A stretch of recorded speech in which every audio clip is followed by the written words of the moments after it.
Sunday afternoon in the USL Championship, and Segra Field is primped and ready in Leesburg, Virginia. Plenty of fans making their way out for Loudoun United, hosting one of the East's best, Birmingham Legion. Mike Watts joined by Gary O'Reilly. The records probably don't tell you how good a matchup this portends to be. A look at the Eastern Conference standings show that Birmingham just has one win to their record, so they're not in the top 7.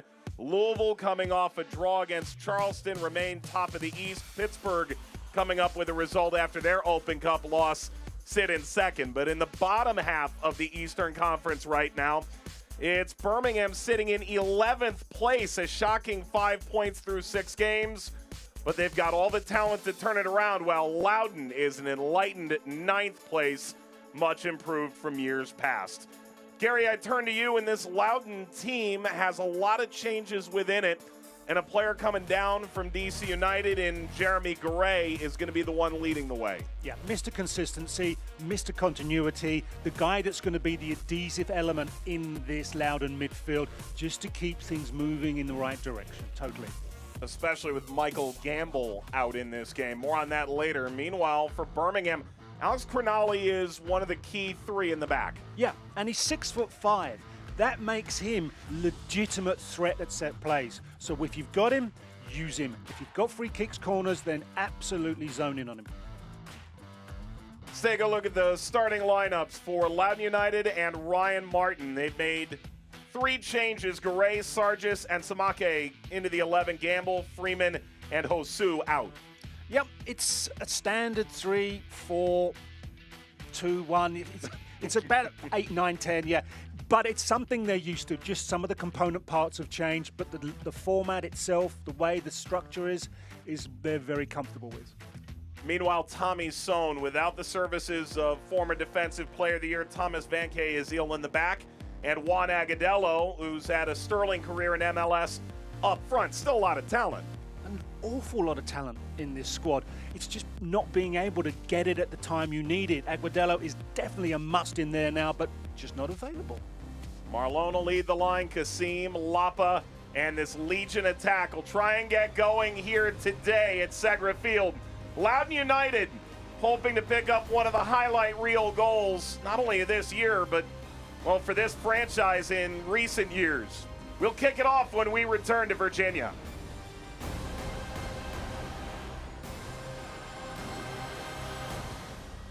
Fast, unpredictable, always changing. Shifting trends and technologies are pushing aside old rules. The unexpected is the new normal.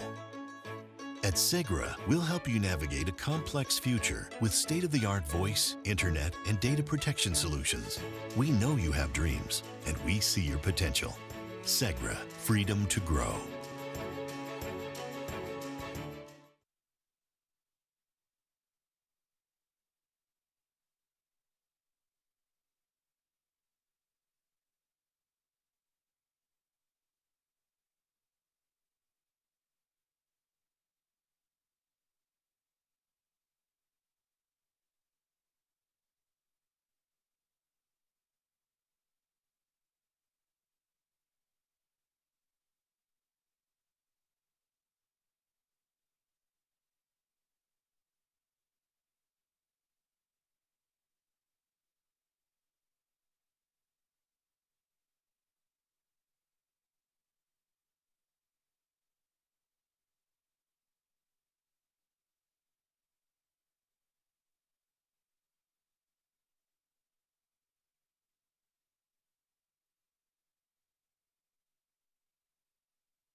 Segra Field in Leesburg, Virginia. Loudoun United ready to host Birmingham Legion. Mike Watts, Gary O'Reilly, glad to welcome you back.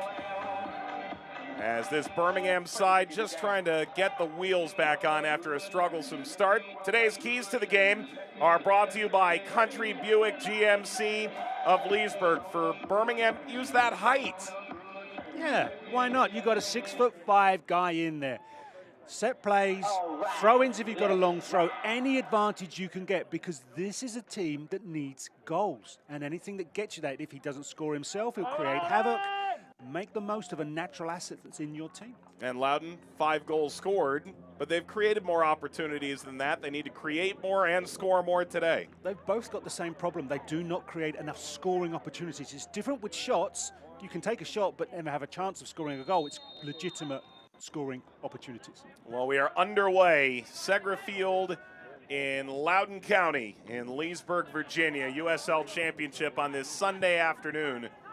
Lapa was the target and taken on by Loudoun. It's Sargis. Oh, you can tell Loudoun are immediately a team that are comfortable with the ball in possession at the back.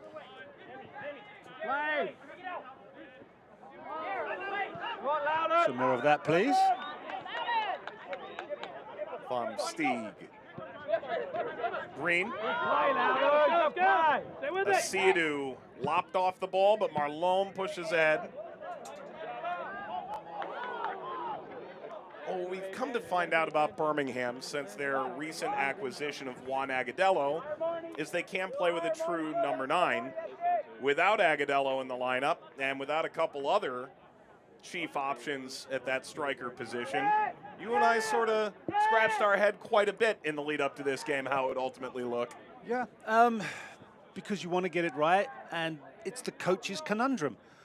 I know what I've got, I just can't get my hands on it and make it work because there's an injury, there's a suspension, player's not available.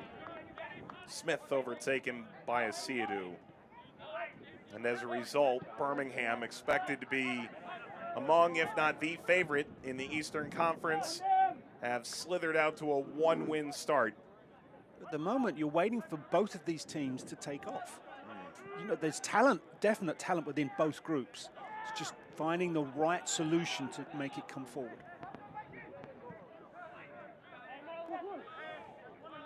Sargis. Zamudio. Downs.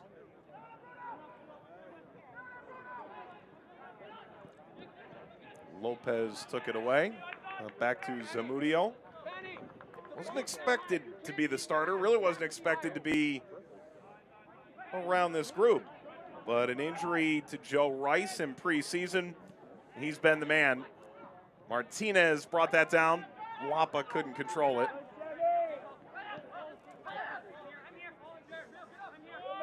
Ryan James on the run. Marlon. To be fair to Zamudio, he's kept 3 clean sheets in the opening 3 games, so he's more than earned his position as a starting goalkeeper. It's one of those positions where you start to find a little bit of continuity, and it's difficult to turn back to somebody else. Yeah, I mean, previous goalkeeper, broken arm, and you know that's not something you rush back. Ooh. Not a bad look for Prosper Kasim. Instead, Loudoun carries. Look at the space between Birmingham's back line and its midfield. It's chasm. And if they don't get numbers in there, they're going to have problems. Here comes Loudoun to the top of the 18. A blast. Heavy rebound off Van Okel. And a poor clearance will deflect over the line for a corner. Look a little bit disarray there. Birmingham's back 3. I smell one. Goalkeeper's lucky there. Van Okel, because knocking it back into traffic like that generally ends up with a tap in. Nonetheless, Gadiri, the Loudoun corner. There's no one in the 6-yard area. Oh, there's one player. Well, they're coming now. Headers over the bar. You heard someone shouting from the touchline, "I smell one," being a set-piece goal. Not far off the mark there from Rio Hope Gund. Someone's got the playbook out. Yeah. Gets there before his marker. And at a near post corner like that, that's exactly what you need to do. Could Ryan Martin have been any more effusive in his praise of Rio Hope Gund, the captain of this side? Zamudio walk it back to the goal line. No, he sees him as one of the leaders, even at his young age. And that's exactly when you're having a sticky patch like this team is going through. You need the guys who are prepared to take on responsibility, take on leadership. You don't need to be captain, but you just need to be one of the leaders out there on the field. There's Ryan Martin orchestrating himself. That's a leader. See, what he's trying to do there is, as the attack comes, he wants his back line to be pushed up as far as possible, condense the field, get numbers in and around Birmingham players. Stieg. There's Sargis, who made the move over, a transfer from Sacramento to DC United. Smith with Liotti running down the middle.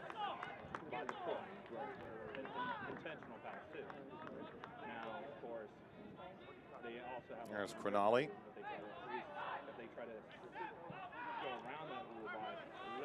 That is loose, as far as the back pass is concerned.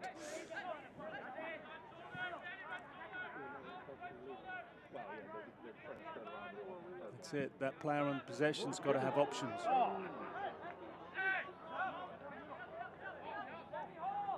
Got beyond Liotti. I know, but Liotti's in an acre of space there. Cavita there's saying, well, who's got him? Who's got him? That means, for me, there's not enough verbal communication in that Birmingham back line. Because he's there to be seen, then someone has to say something. Asiadu. Kasim. Prosper Kasim. Not nearly prosperous enough. Rolled it just right of the post. Just drags it. He's trying to come from outside to in, and on his left foot, what he's trying to do is get further into the middle of the goal and then cut that back to that near side, but runs into traffic and gets forced to take his shot early. Kasim, goal and an assist through 6 games, the 25-year-old Ghanaian. Well traveled as well. Spent some time in Sweden with clubs I know over there. Asiadu off the turnover. Lapa couldn't control it. Well, time in Sweden, huh? Yeah, played for EF Evsborg, and one of the clubs across the field from them was Norby, who Kasim played for. Thought them earned promotion. Yep, because they were languishing, as we'd like to say. Arrives with a 10-goal season. Team goes up. Green involved in that confrontation. We'll see how the referee manages it. A couple of little fresh challenges close together. Yeah, that was unnecessary.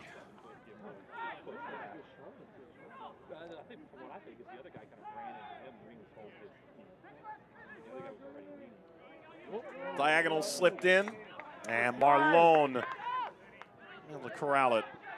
Well marshaled. Oh, Loudoun! Kamarni Smith. For Gadiri. Threw it away. Now the counter's on. Marlon blasting into the corner. Zooming forward, Kasim.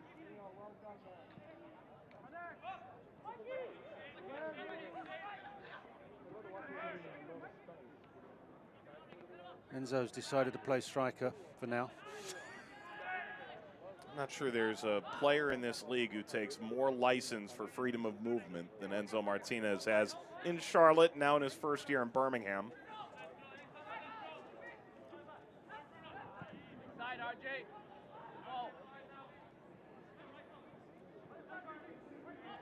Kasim reverses Lopez.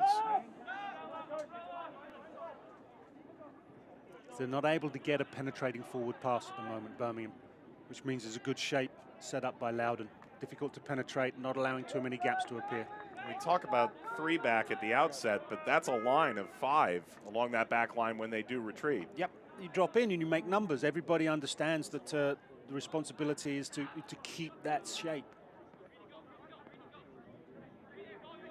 And I imagine a good amount of the question then is keeping that shape in line together. Yeah, but that's communication again.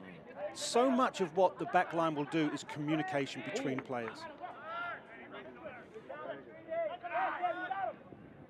Right now, that's as straight a line as you'll find, and Martinez is on the back shoulder.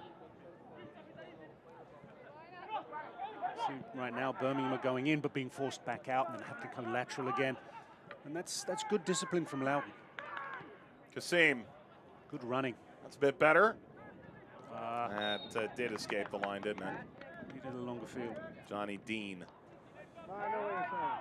It's interesting there, you just see his little bit of acceleration there. You know, you get that pass a little bit more underweighted. He's going to get on the end of that because he looks like he's got a little bit of foot speed. Move the ball! There, next action! Move it! From Stieg. That's a Birmingham ball, yeah. Quick one, quick one. Endo, get it, endo.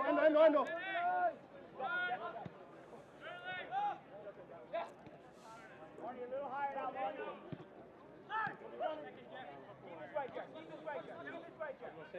James.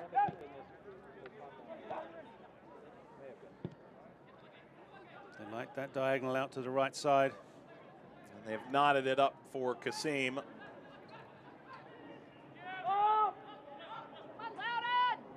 Johnny, Loudoun! Marty higher, Marty higher. Kavita. Jason! Run, Loudoun! Little higher, Marty. Little higher, Marty. Higher. Higher. James denied. Majority of the defensive core, this Birmingham team has returned. 3rd fewest goals conceded in the Eastern Conference last year. Finished in 3rd overall, 60 points. We're in position to host a postseason game for the first time, one that was canceled due to COVID protocols among the Riverhounds in Pittsburgh. Ball whipped across, and boy, awkward from Zamudio, but enough. Zenzo in there at the near post. It all starts from a very direct approach from Birmingham. I mean, that's not something if it travels like 60-odd yards that you should really be getting caught out by, because there's a long time in the air and you see it coming.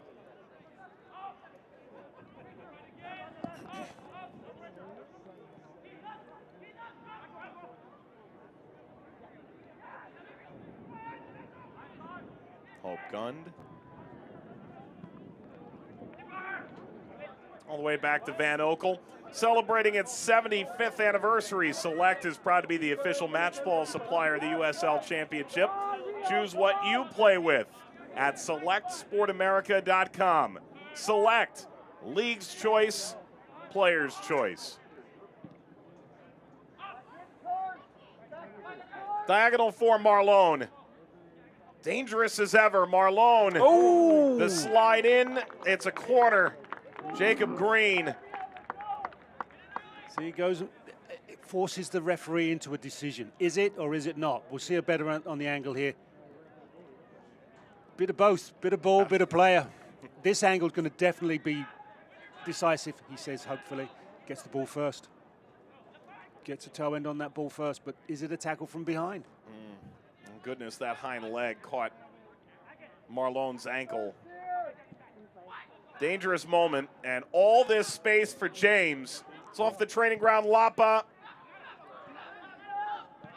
James, they've recycled it. It's Kasim. Great ball in. Still more, Asiadu rolls through. Ball bounces off Zamudio. It would have been a tap-in, not for his intervention for Enzo Martinez. Just wondering if the Birmingham players there are predatory enough. You know, if that ball's loose in the 6-yard area, you'd expect a Birmingham player to be on top of it. But great ball in for Kasim.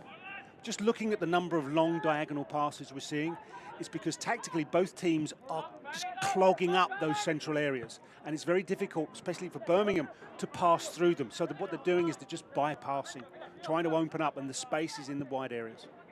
Look familiar? Mm-hmm. Came off of Mikey Lopez, and in retreat, but in possession, Legion in the 15th minute.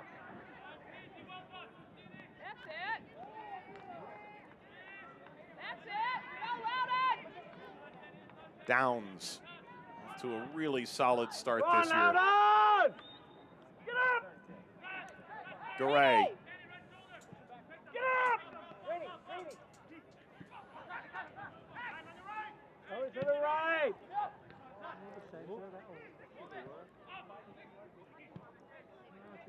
Downs pings that outside. Samake getting extended up the left side.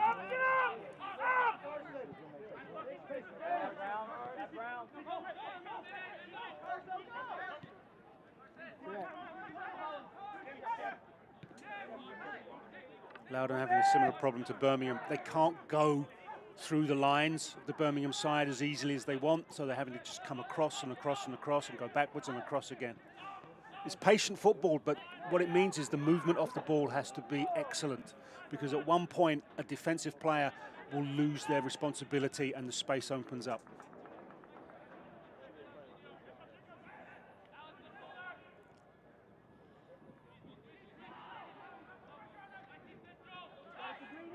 There's Downs. Came back to Sargis, who featured with DC United in their Open Cup match against Flower City up in Rochester. That's out of the reach of Green, who was also part of that back line. Samake as well. Kudi Pietro, Yao, Skundrich, players with some Loudoun United ties featuring for DC United in the Open Cup. Challenge. Tyler Freeman getting into that mix off the bench. Donovan Pines, Garay came off the bench. Kamarni Smith off the bench as well. And Zamudio was the reserve goalkeeper for that Open Cup match. For some of those Loudoun guys that have been there, certainly a chance to get more minutes than you might see in an MLS match. Some of these guys who played more at Loudoun than DC, chance to go impress in what's now a bit of a vacuum without Hernan Losada as the head coach, relieved of his duties at DC. You get the feeling that this Loudoun group doesn't think there's going to be all that much of an impact on their day-to-day in Loudoun County. But certainly the players have a new set of eyes to try and impress. And that's always the way it is. You're looking for the most important person in the room. Generally it's the coach, because he's the one that picks the team. Now if there's a coach in a bigger club that you can have influence on, they're the pair of eyes that you're going to want to impress, most definitely. Martinez, that's thrust away once, but Martinez maintains. He's hard work, Martinez, because he's the wasp at the picnic. He just won't leave you alone. So I need one of those players in my team, one of those guys who's just going to chase you all day and then some. How many picnics do you go on? I'm not telling you anything. Offside flags going up. I once had a can of Arnold Palmer, if that, I don't know how well that sticks. I don't know if that jumps across the pond. A wasp had burrowed itself inside. Worst allergic reaction I've ever had in my life was taking the next sip. I know about wasps at a picnic is what I'm trying to say. Yeah, they're not what you want. No. And this is the whole thing with Martinez. He's going to pest you, pressurize you. He's going to force your technique into an error. If he can force you to cough up possession in and around that 18-yard area, then he's doing his job perfectly. Just needs a little bit of help from his teammates there, rather than just chasing on his own. See, that's the Garay influence there. Simple pass, but then sets up forward motion for the team. Just want to see from Loudoun a little bit more higher tempo in the passing. That means players have got to show out for possession, make themselves available, and not go hiding.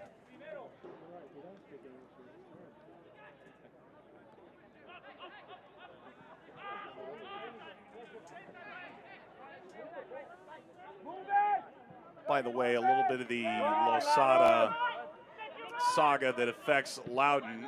You're happy to see Frederick Briand, the first assistant to Ryan Martin, get a chance to work with DC United more directly on their first team staff. But it does mean Ryan Martin's down an assistant coach for a little while. More responsibility for the coach as if he doesn't have enough. I'm sure that's a situation that'll get remedied in the near future. Well, you would hope so. Yeah. Briand, strong MLS career and connections, and good opportunity for him. So it leaves Loudoun a little bit threadbare in terms of the technical staff for the moment. Gone 20 minutes on this beautiful Sunday afternoon in the Mid-Atlantic in Loudoun County. Birmingham on the road seeking their second win of the season. Loudoun looking for their third, which doesn't sound like all that much an accomplishment until you consider they've got 5 wins the last 2 seasons combined. It's another bad run for the team that they really just are desperately keen to get out of.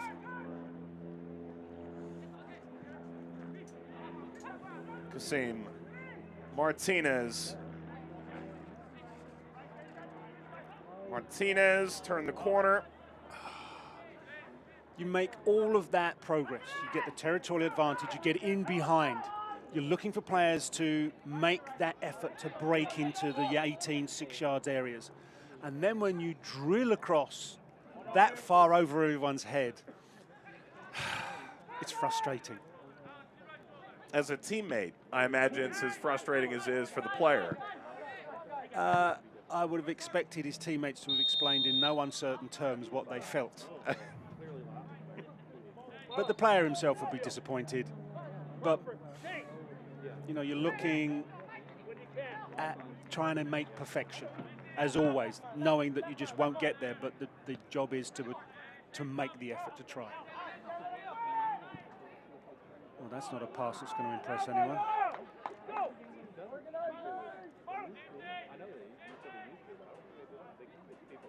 But that pass doesn't happen if there's no pressure on it. So if you don't put pressure on that player's technique, that pass is still in play.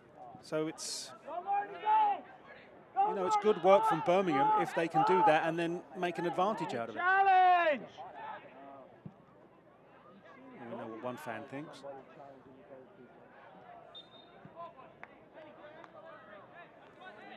And Martinez sent that into another county.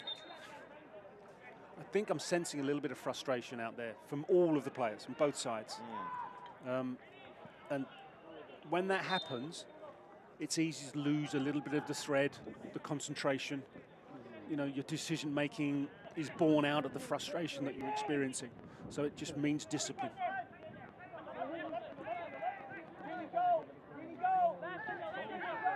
See, Birmingham have let Loudoun out, simply. Because what happens there is individuals are pressurizing singular, not as a unit, not making a determined press in a group of 3 or 4.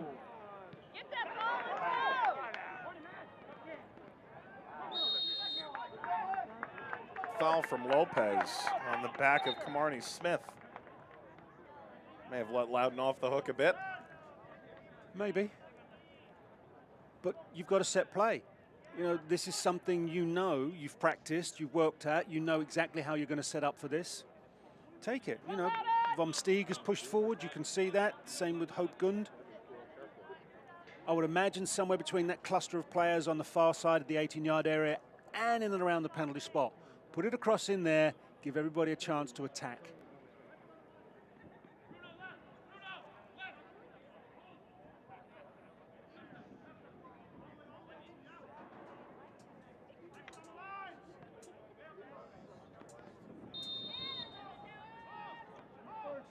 Gadiri. Okay, what was wrong with that picture? The white shirts didn't advance toward the goal? Correct. Okay. Normally, if you're going to be a spectator, they charge you to get in. I'd be very frustrated if I was on the free kick and I put it in and all my teammates are looking at me going, meh. Maybe it's a statement to your service, Gary. I don't know. Yeah, they're just doing it to get at me. No, it's a great opportunity as an attacking team to make an advantage.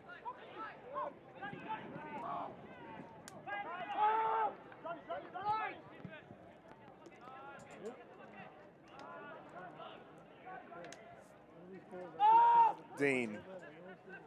Finale. I mean, look at the pressure that Loudoun have got. You've got one man chasing, the next man chases. It's all this domino, so it's good pressure, which is why Birmingham are finding it difficult to make any forward progression.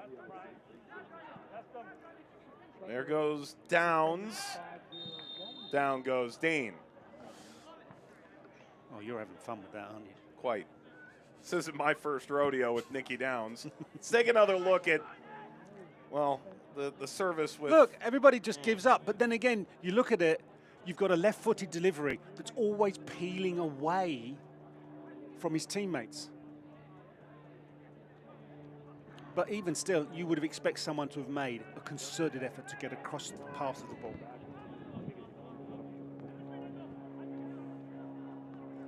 I bet it's hot under that beard on a day like today. I personally couldn't carry one that thick. Very few beards in the championship that match Enzo's willingness to sweat on a hot Birmingham day.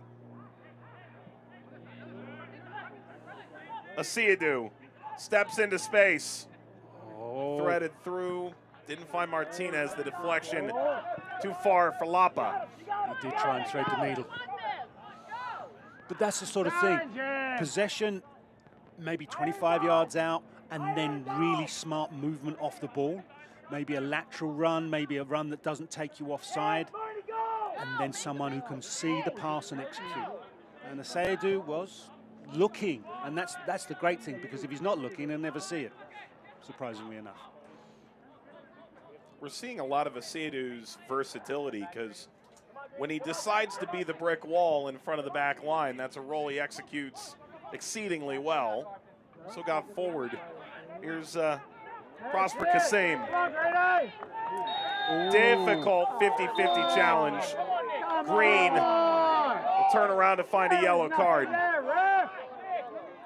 If we see a replay of that,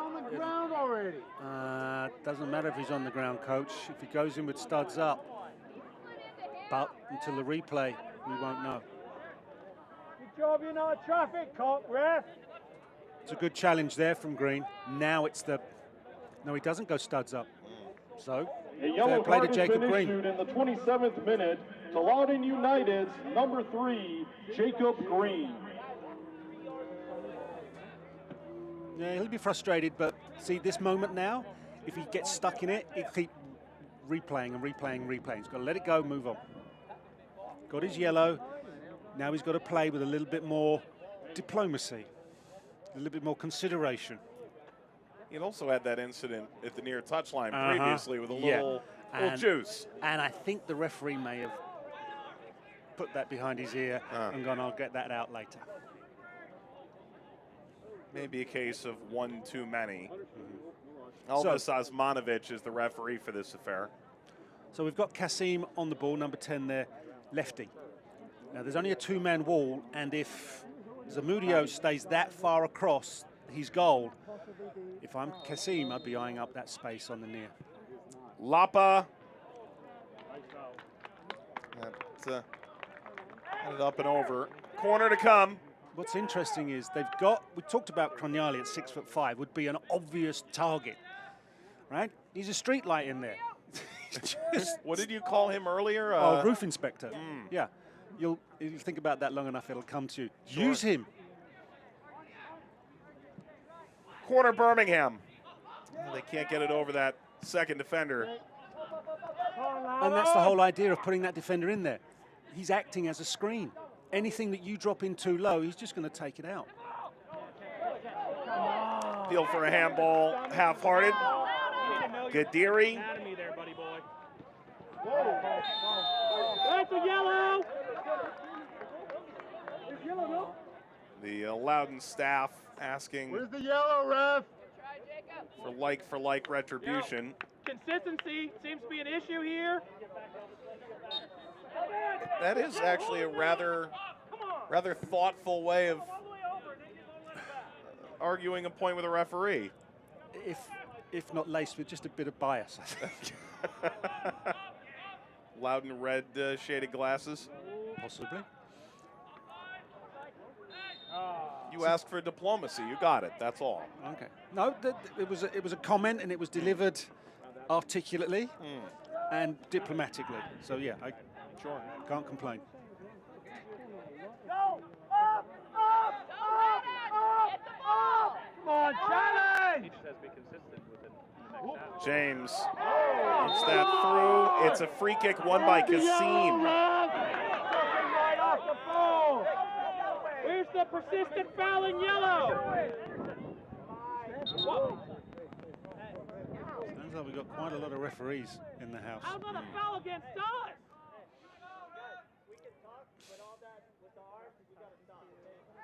They make the right call. Yeah, I think that look was Coach Martin biting his lip. How about that belt?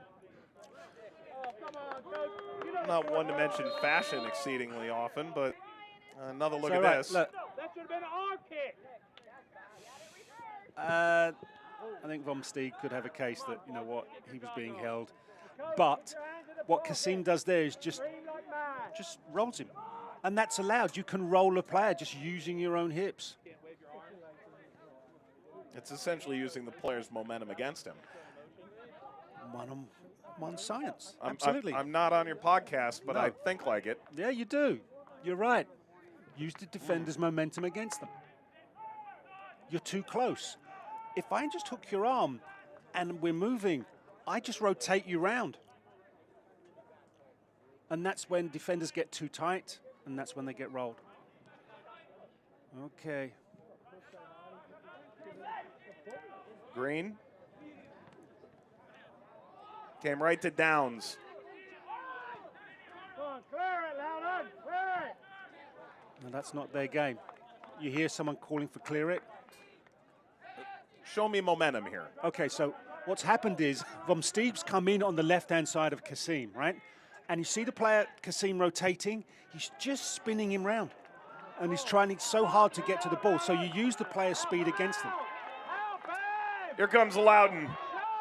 Downs overtaken. Referees come in. He's going to show a yellow. It is a yard or two outside the penalty area. It's a wonderful area for a free kick. And Asiadu arguing that point, Elvis Osmanovic. Well, let's see. Let's see. Does Asiadu get a piece of this? Yeah. Doesn't reach out with the boot, but he's right on top of that, and he kicks himself. But only because Asiadu is right on top of him and just brushes up. And because he's traveling at speed, it looks all the more dramatic. Is that another instance of momentum gone wrong? Yeah. Came for a football game, stayed for the science. True enough. Bar on that, because that might have been like on the line, which is, I don't know, last time I checked it. Well, all right, last free kick, we Yeah. didn't see a great deal of success from Loudoun. Let's see if we've got something better this time round. That's quite a sizable wall. Come on! Get in the no question where the aim is, no? Well, it depends whether it's Guadiri or Garay. It is Gadiri. Off the wall. Enzo Martinez actually threw his leg up. I mean, if we see that again, was Martinez 10 yards? Because all of a sudden he seemed to be well in advance of the wall. Come on, Loudoun! Let's go! Come on, Green! Take it, take it, take it. Let's make it happen. Well, the momentum is right. Gadiri. That's not a bad ball, you know, because you've got defenders stretching, you've got runs in behind, you've got defenders then facing. No chance. No. Just thought I'd mention it. But you know what? If you can get away with it and you're not breaking the rules that badly, then you try it on. It's up to the referee to decide what he does about it. I'm going to be perfectly honest. I've never seen an instance of that being whistled after the fact. It occurs in the box. What's the retribution? What's the punishment for that? Retake. Okay. Yeah. That simple. Okay. Yeah, and the player has to go 10 yards, and if he doesn't, you end up throwing a card at him.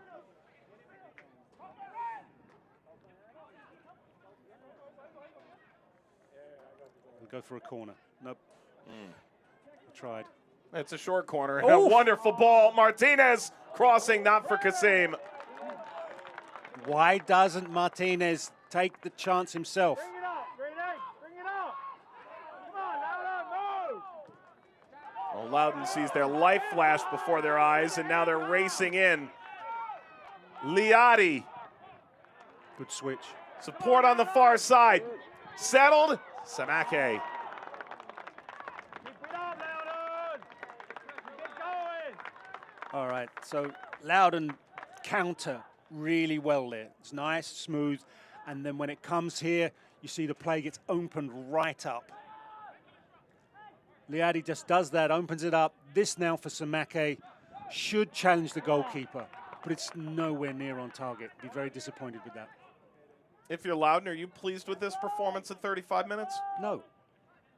But then again, I won't be pleased if I'm Birmingham, because we've had quite a bit of possession, not knowing the stats, but we've not been able to grind out as many chances. But we've had half chances, like Martinez just a minute ago, that possibly could have had a different outcome. At the moment, I think that of the two coaches, Sohan will be the happier of the two. You know, they're away from home, Birmingham. They're creating opportunities. They haven't taken them yet, but they are creating more so than the home side, Loudoun. That's funny. You both answered my question and asked my next question. And answered that one too, all in like 4 words. Not like me to use 4 words. Take him out. Take him out. See you do. Martinez. Enzo Martinez rolls this away from Zamudio. He's won a corner. Now that is, again, Sayadu thinking as the creative player. Watch this. He slips it down the left-hand side of Martinez. Good pressure from Sargis, because what he does, he just puts enough pressure on Martinez. And actually, might be mistaken there. Sargis might get a toe end on that. Hence the corner. Corner for the Legion. Bounces to Crinale. Navigating away from Hope Gunn. Ball drops down off of Downs. And was able to apparently get something off Enzo Martinez on that. See, what I'm surprised at is they're using Crinale from corners beyond the far post. If he stays there, for him to get a headed attempt on goal, on target, it's going to be so much more difficult. If he's more central and can come across the flight of the ball and attack it, at 6'5", it's going to be such an impact for him. Look at the number of black shirts that are pressurizing around the 18-yard area.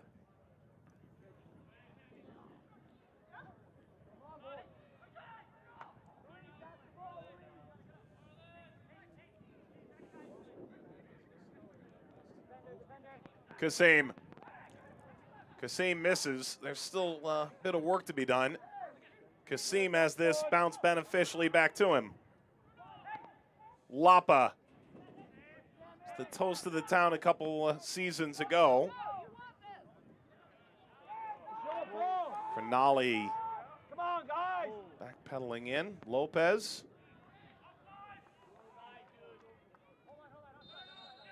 Oh, don't listen to them. Make your own decision. Good advice. You could live your life by that.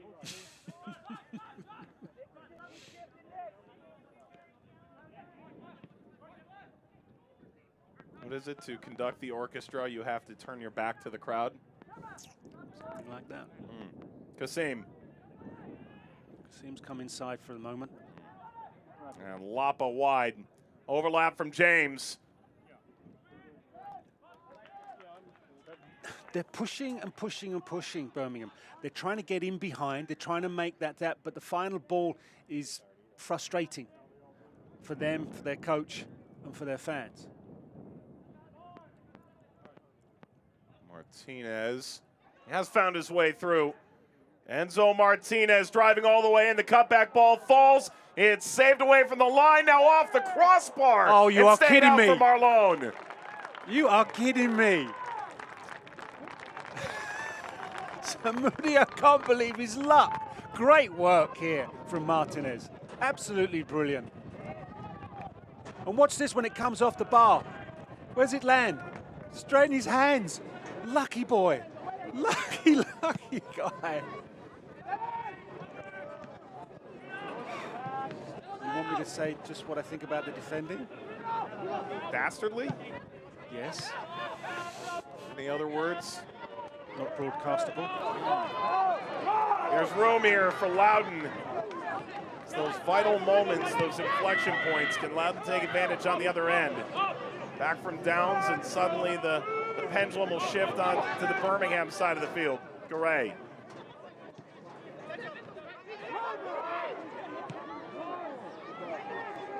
Ball ahead, rolling toward the line. That's not going to get there.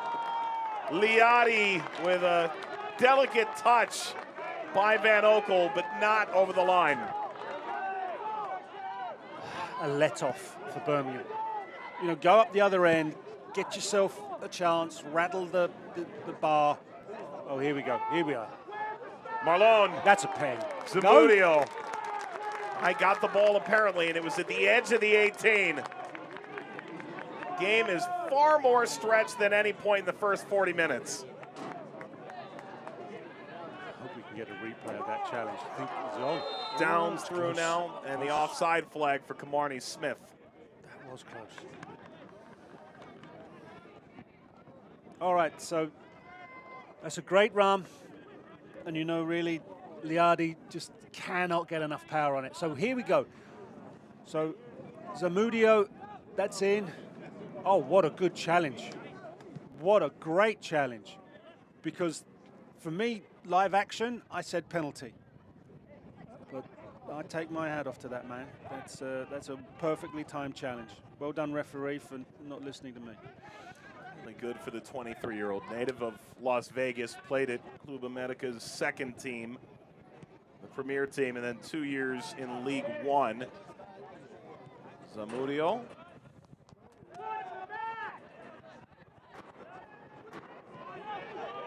Gray. Long diagonal. Green drops in with support. James. You knew what Green wanted to do. He was just desperate to cut that across to open up the goal. But the ball wouldn't come down low enough for him to just slip it in. The game's opened right up, Mike. Right up in the last 5 minutes. Our benefit. Thank you. Real shot in the arm. Green was looking for Smith, who was all alone. On the last corner, Loudoun, 2.5 minutes shy of stoppage. Bounces away from Dean. I can't imagine he meant that, to go that long. And Dean starts the other way. USL Championship returns to ESPN2. Back-to-back Eastern Conference title holders. Tampa Bay Rowdies heading west to take on high-powered Phoenix Rising. It is Sunday, May 15th, 9 p.m. Eastern Time on ESPN2.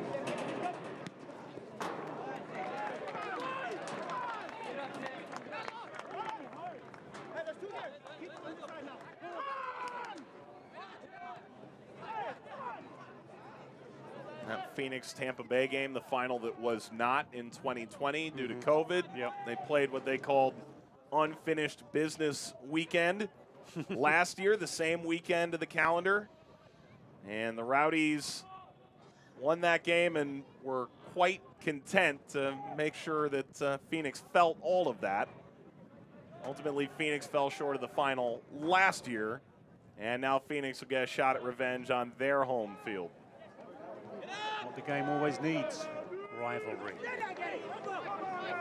Leagues are built on rivalries. There's Sargis. For what it's worth, Phoenix had a goal yesterday that was on SportsCenter's top 10 plays. Number 5 play, Saihas.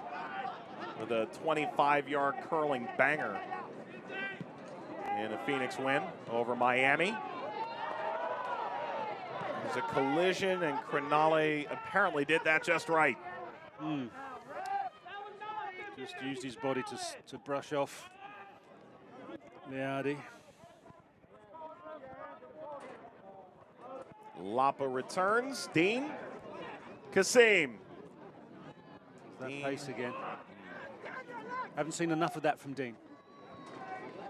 Not at all.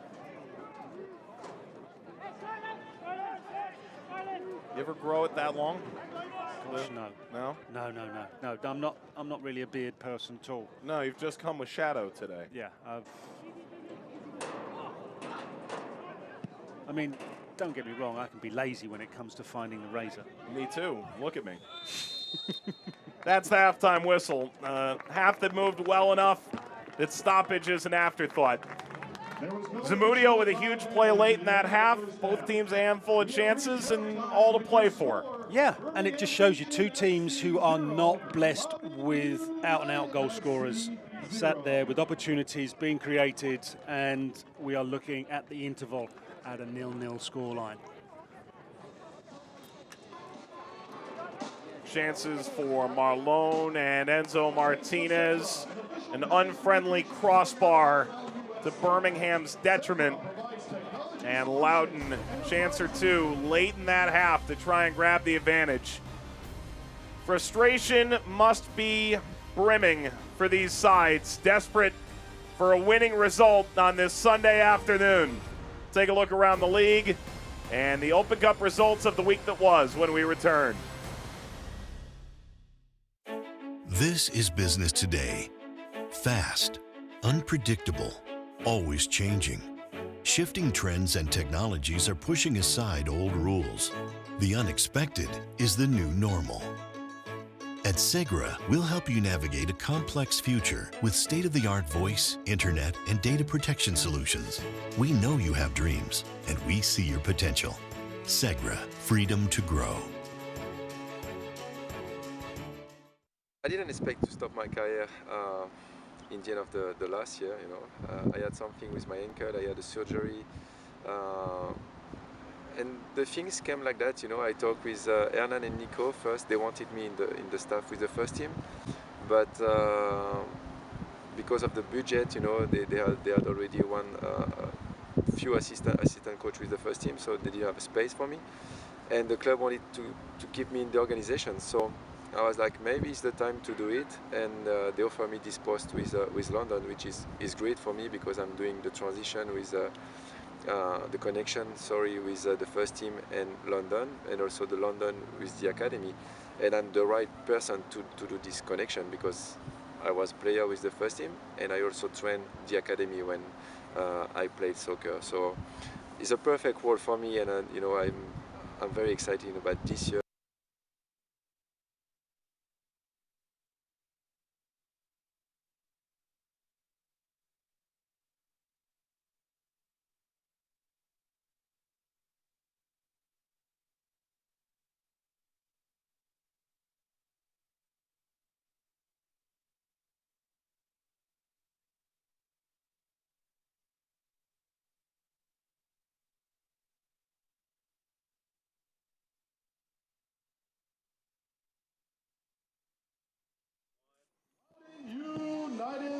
Segra Field in Loudoun County, scoreless between Birmingham and Loudoun United. Sunday afternoon, championship soccer on ESPN+.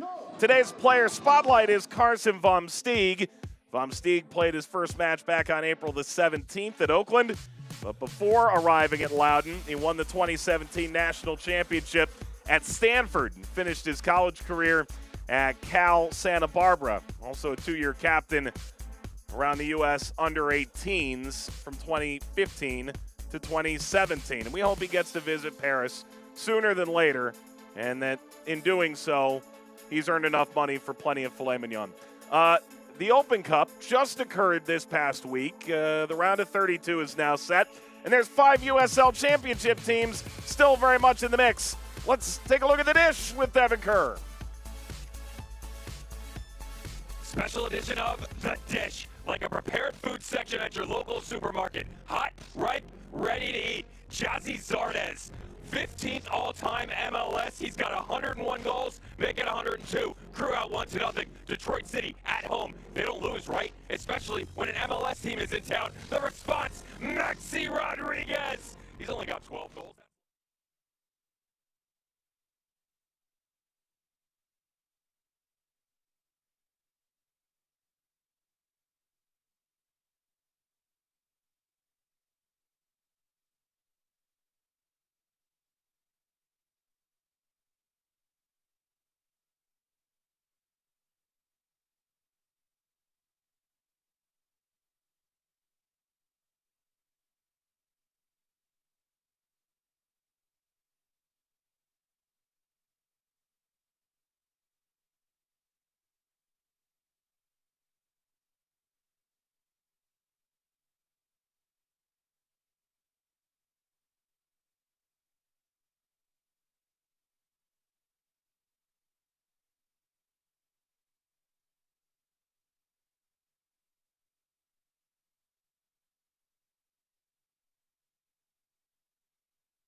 In the three-legged penalty kick Blue skies overhead in Loudoun County, and Segra Field is hosting Loudoun United and Birmingham Legion. We're at the half on ESPN+. Let's take a look at news and notes from around the championship and beyond. The Lamar Hunt U.S. Open Cup sees 5 sides from the championship playing in the round of 32.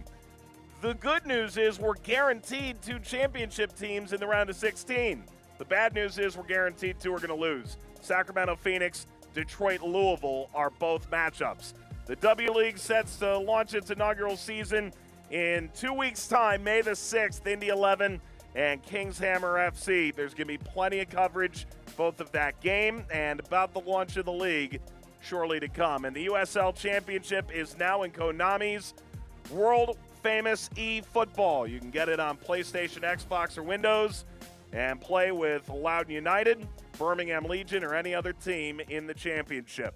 Here's a look at the scoreboard. We do have a game later tonight, Indy 11 and Orange County, one of those vaunted East-West matchups this week. Phoenix and Miami was a doozy. Miami FC looked outstanding in the first half, went in level. Phoenix a great goal to win it. The Riverhounds blow out Atlanta to pull within 2 points of Louisville. The Rowdies draw on the road at New York. Here's the upcoming schedule for Wednesday and next weekend in the championship. Birmingham Legion will take on Charleston Battery, who are struggling, while Loudoun United will take on an El Paso Locomotive side that look no part what they've been in recent years. Look at the top 7 in the Eastern Conference. Right now, a win for Loudoun would see them into this top 7, while for Birmingham, it could move them just 1 point below the cut line in the Eastern Conference postseason. Got plenty more coming up here, highlights and stats, as well as kickoff of the second half when we return to Segra Field. We live in the area where there is a lot of players, a lot of kids who want to play. So we are lucky because we are here in DC. Washington, DC is huge, and all the neighborhood around is a huge, or I will say, bucket where you can find players. Now we still need to work on them and try to improve the talent, you know. And the academy did well since now, I will say, maybe 10 years. We have a lot of good players who sign in Europe, lot of players who sign with the first team. So I think the way we treat the young player is very good. It's very good, yeah. And we try to do our best to be the next step for the academy player. So academy, London, and then the first team. And I think the academy, being in the academy and step with London is already a huge step. So we want to be the middle part of the pathway, I will say.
Loudoun and Birmingham scoreless at halftime here on ESPN+. Gary O'Reilly joins me. Mike Watts on hand for the call. Here come the first half highlights, and we start in the 3rd minute of play.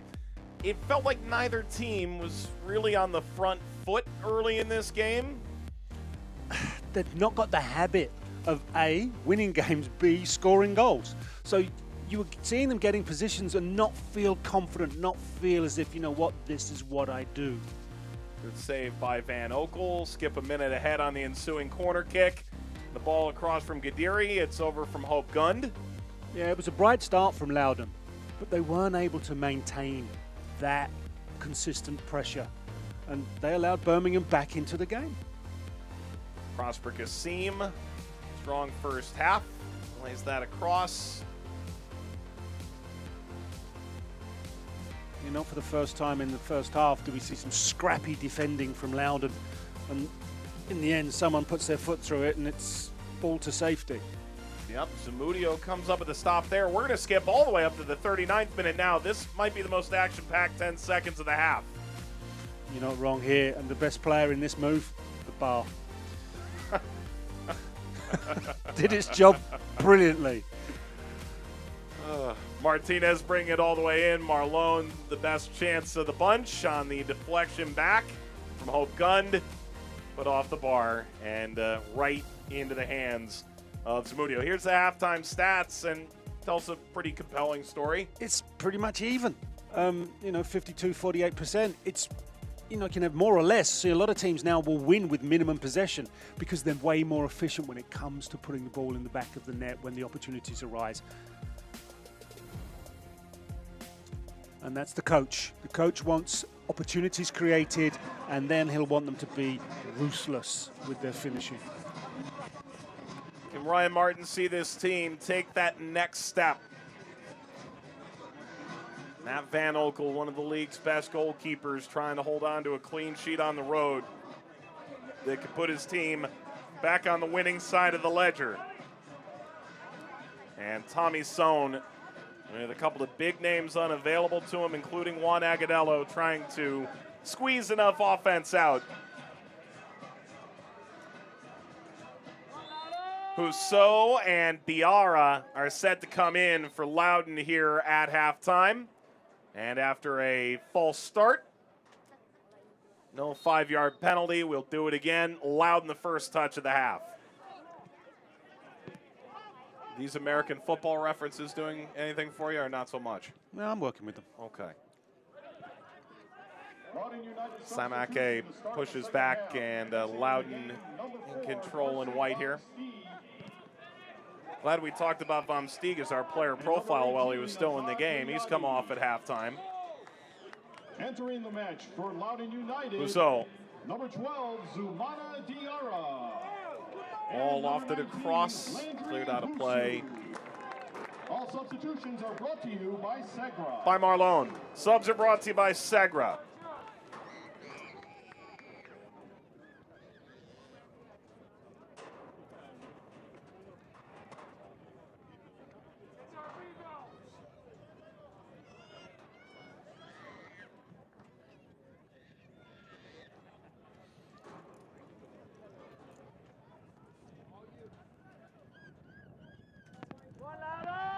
All right, an in-swinger from Gadiri.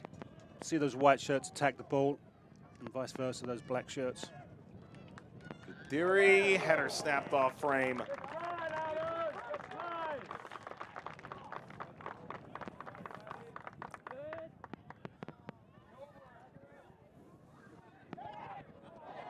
So decent first inclusion in the game. See if we get anything different apart from personnel as regards tactical changes from either coach. Anything in particular you'd like to see? Goals? Oh, just saying. Cronali. Kavita. From Ryan James.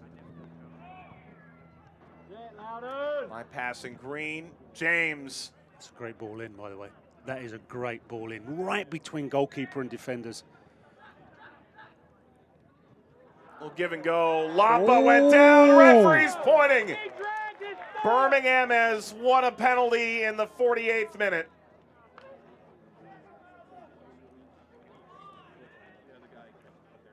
All right, so there was contact, but how much of it? It's inside the box. Stamps right down on his foot. Yeah. Referee's in a good position there. You see him just on the left of the frame. Not really pushing him hard to make a decision on that one. Zamudio's been good today. He's also gotten a little bit of help. But Bruno Lapa wins the penalty, and he'll take the penalty for Birmingham. Saved by Zamudio. Following Lapa, he won't get there. And there is a lid over that goal. Well, how about that for a save? Outstanding. Got to do it all again, though. Ball across Kavita. 2 for 2 scoring penalties. Bruno Lapa in his now 3rd year in the championship. All right, he's a right footer. He's going to go naturally to the left. One-handed save. Strong arm, strong wrist. And you know what? Reads it all the way.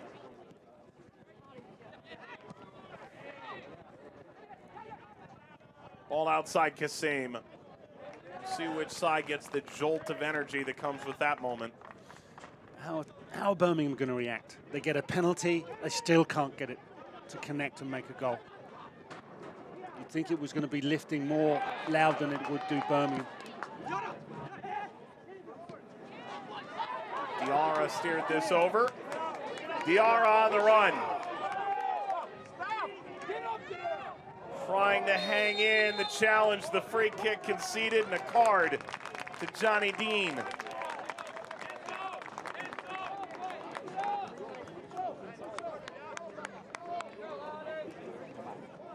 Does Dean have much choice here? If he lets Diarra through, he's going to, he's going to cut inside, and he's going to create trouble for that Birmingham defense.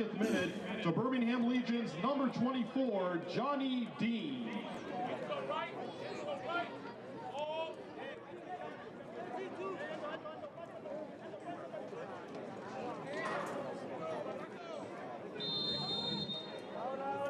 That similar pairing over the ball.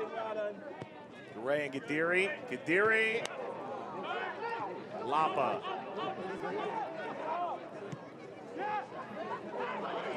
Slid further, there's Dean. That's as direct as can be. Navigating inward.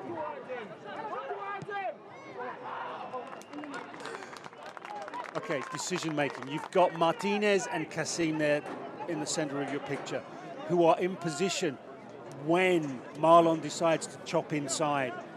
But when he decides to take the strike on from that distance, he just is making, for me, the wrong decision, because there are other options that have a better opportunity ahead of him.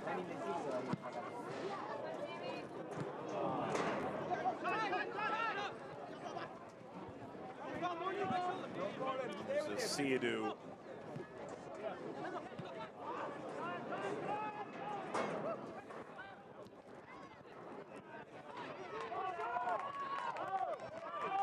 Step and Loudoun appeared off to the races. The deflection found to Siadu. And down the line, Dean. That's the wide option. The flag was up regardless for Prosper Kasim.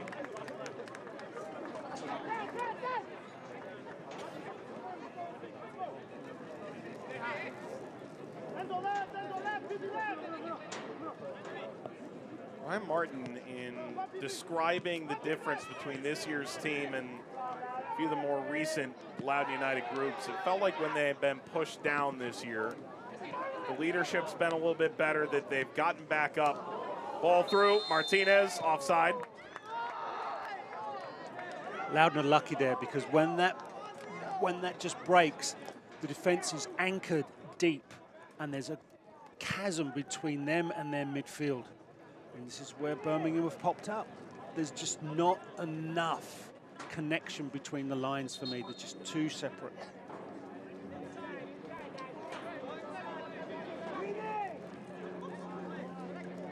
Go back to that point. Tough times, this Loudoun team is pushed back. I would argue conceding a penalty, you saved it. Watching that ball hit the back of your net, although it's marginally offside, time to start pushing back, because Birmingham's starting to get a little bit better of a grip. Yeah, and they did towards the end of the first half. created a number of chances, and as we showed in the highlights at half-time there, the bar comes to Zamudio's rescue, though he didn't need it for the penalty. But you know, there are too many chances that aren't being taken for Birmingham, and for Loudoun to just think, it's okay, we've got this, I would disagree. Here comes Dean again. See, when Dean starts to move forward, I'm looking at his options ahead of him, and there are a couple, but they're static. There's no real good movement that allows him an opportunity to feed a ball through. Lopez. That's not going to do him many favors. Tightly packed into the corner. Asiadu. Lapa. Oof.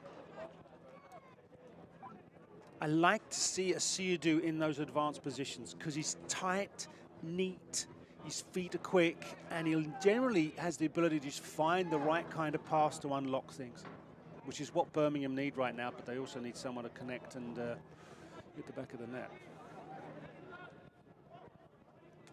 You think about the historic profile painted of Asiadu when he came out of UCLA as a first-round pick to Atlanta.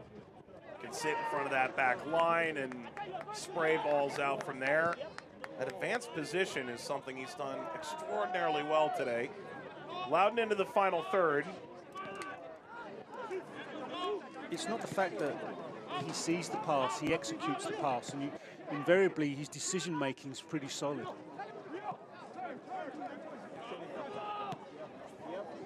Ball ahead.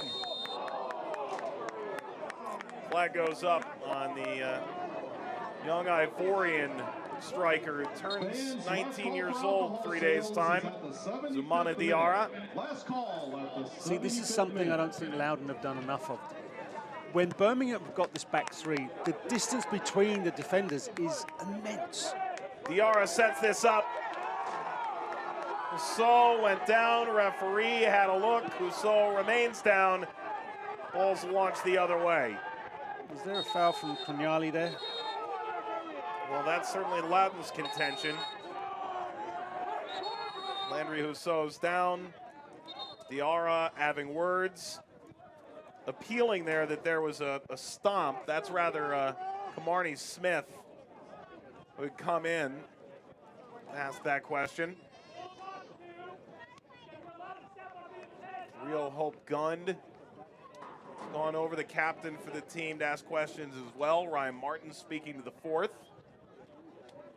This might give us a better idea of what actually did happen. Is it a penalty? Not for me. I think he stumbles. Now the ball gets trapped between the player's legs.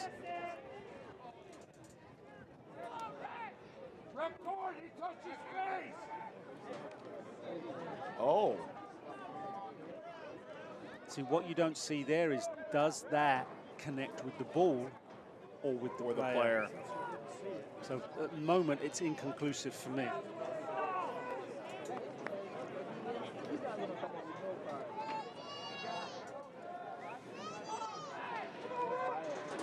The officials in USL Championship do not have the ability to look at replays, but we do. So watch 21's foot come down. Do I need to say anything? Well, you certainly understand the reaction of Husso and of his teammates, for that matter. And you understand why Camarnie Smith was so incensed. Understandably. Understandably. To some extent, you sort of wonder if there's a mark on the ankle. Kunyali is a lucky player to still be on the field. And beyond that, that occurred inside the penalty area. Totally.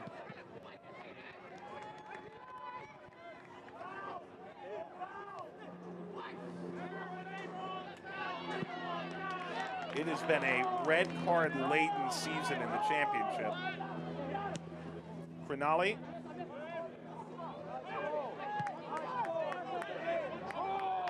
Lifted up, Smith on the run. Back of Kavita. James. Ball through Kasim, offside.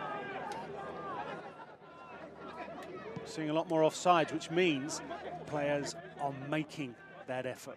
They're making that effort to get in behind. They're just not timing those runs properly.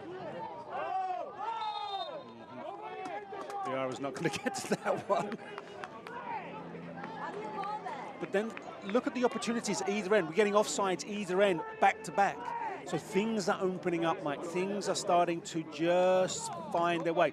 See the distance between the two defenders there in the shot? It's way too much. And you've only got the three of them at the back. And if it starts to be like that, then I can see Loudoun getting more opportunities than the ones we've just seen.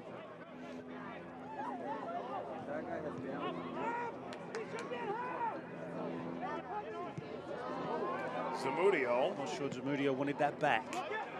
Definitely not with that much velocity. Dean. Gumming up the works. Samake came away with it.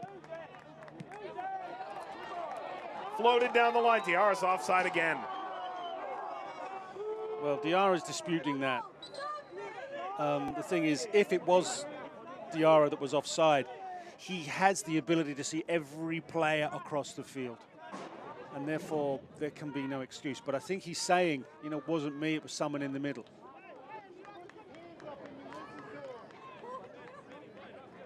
Either way, it was a glorious chance for Loudoun to open up again. That was. Ryan Martin described his ability to get in behind a special quality. Smith. Marnie Smith, such an impressive season last year within this group. 4th overall pick by DC United out of Clemson. Meanwhile, Enzo Martinez. Martinez pushes through. Marlon Zamudio makes himself big.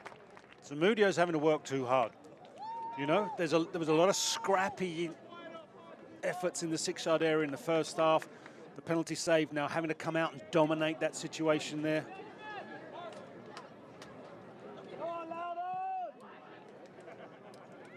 Service up, Cronali. Header snapped off frame by Marlon. And that's the first time we've seen it. And look, we're at the hour mark, using Cronali in that role.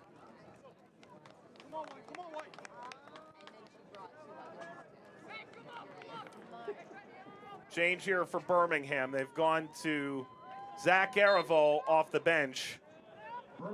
And Ryan James off.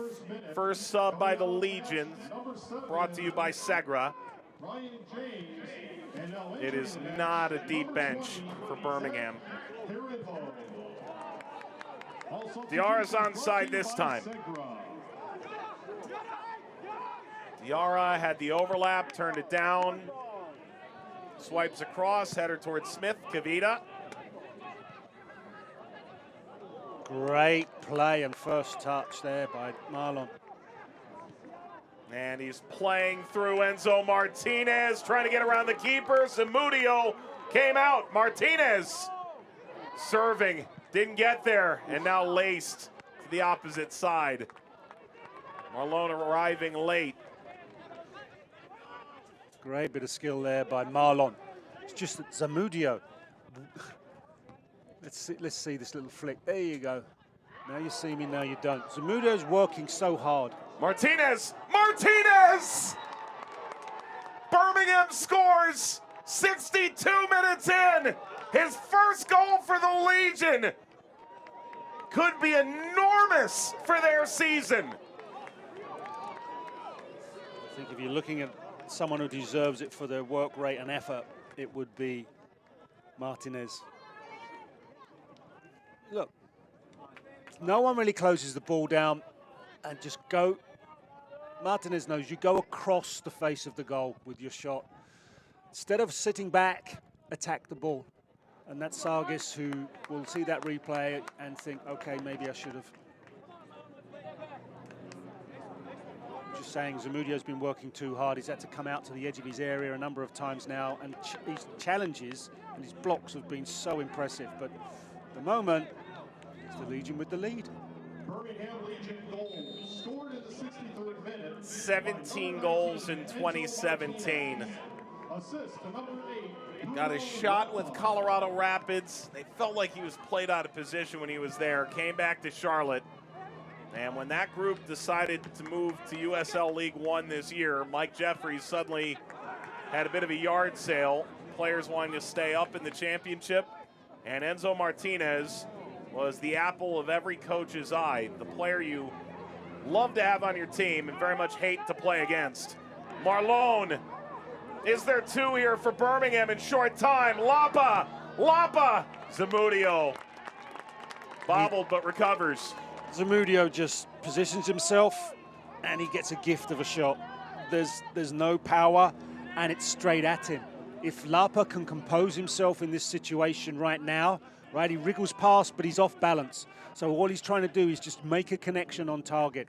But because he loses his balance, he's not able to set properly.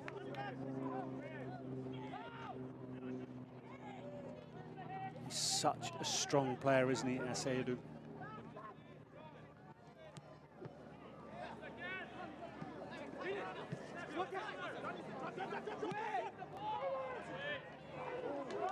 Diarra, that hung up on the turf for him off of Kavita.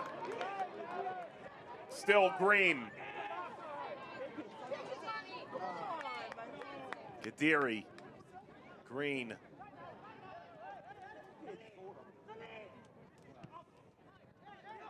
Rio Hope Gund.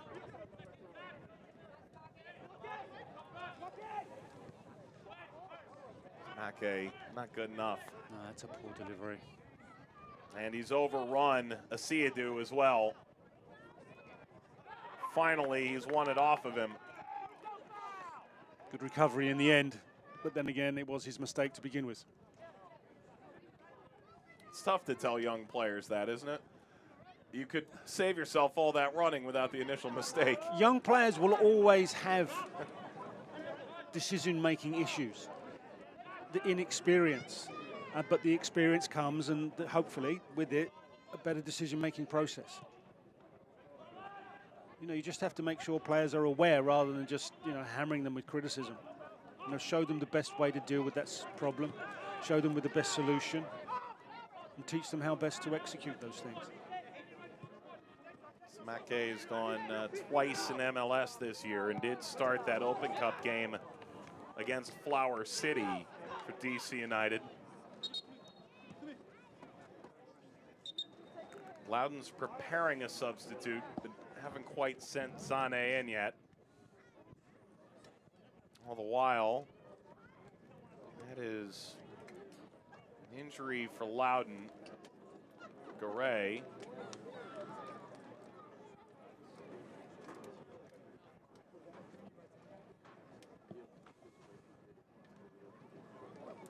Well, you've had a chance to watch Garay a little bit now, about 65 minutes in the run of a game. Debuted for El Salvador last year on the senior international level at the tender age of 19. It seems he's got the world at his feet. What's the takeaway to this point? I've seen El Salvador play, and they're very impressive technically. He's the same, understands how to protect the ball. I would like him to have a little bit more of a forward-thinking mindset. Yes, play safe. Always keep possession. If you keep possession of the ball, you can control the game. But sometimes you just take a little bit more risk, so I would like it to go a little bit more of a spread of his passing to bias going forward. Apart from that, he's very comfortable and competent. You can see he's balanced.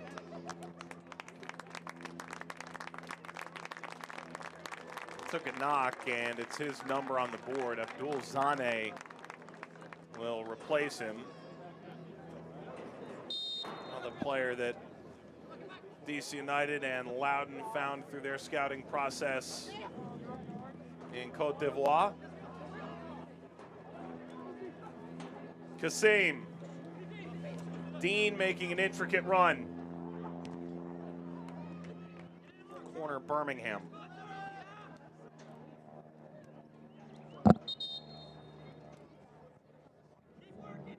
See if Legion want to make their sub now. They will. That's it for Marlon. The Brazilian, dangerous, ultimately factors into a couple good opportunities. It's Enzo gets the goal in the 62nd, and in comes Amadou Diop. Exiting the match,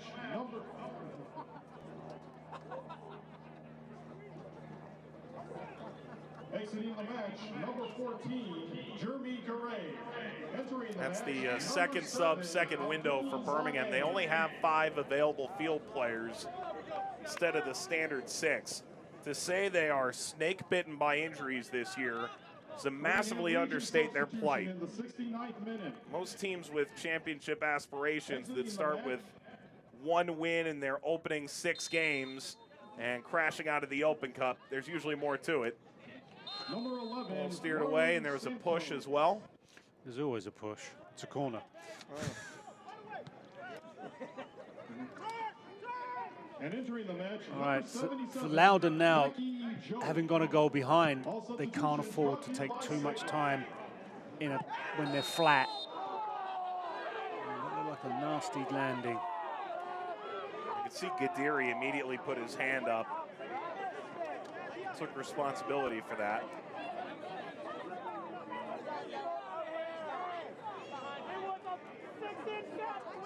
Elvis Osmanovic reminding Gadiri of prior violations.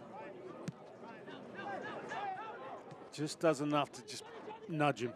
And when you're airborne, there's not a lot you can do but land.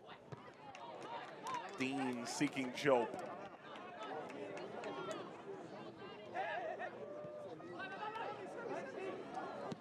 The fresh legs of Aravo and Diop into the game. You might see a more lively Birmingham side right now.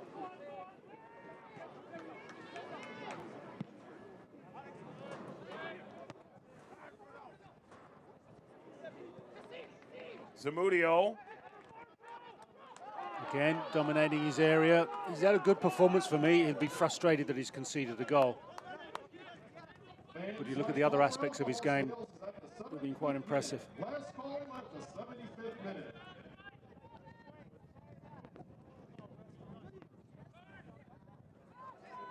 Bouncing ball, Diop trying to get around. He's calling for a handball. Well, if so, then suddenly the referee's got some decisions to make. He's reaching into his pocket. He's got the card out. He's going to brandish a straight red. He's sent Hayden Sargis off.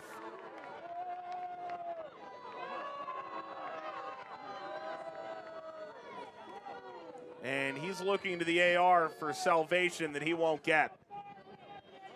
So the sending off is for denying an obvious goal-scoring opportunity.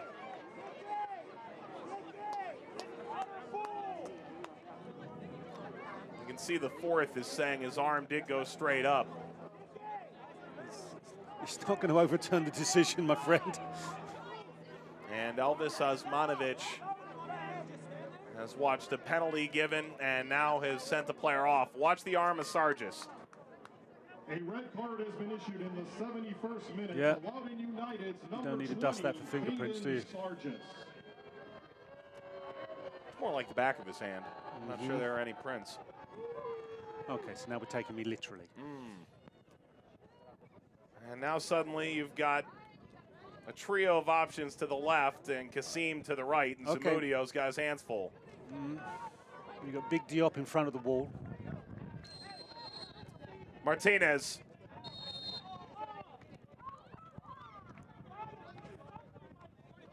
Is he saying Diop was in front of the wall? What?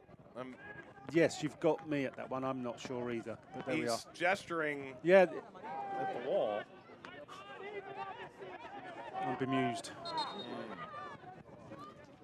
Don't miss a minute of the action in 2022, whether your club is on the road or at home. Catch nearly every second of the USL Championship season on ESPN+, the home of USL Championship, League One, MLS, La Liga, Bundesliga, UFC, and more. Sign up today at plus.espn.com.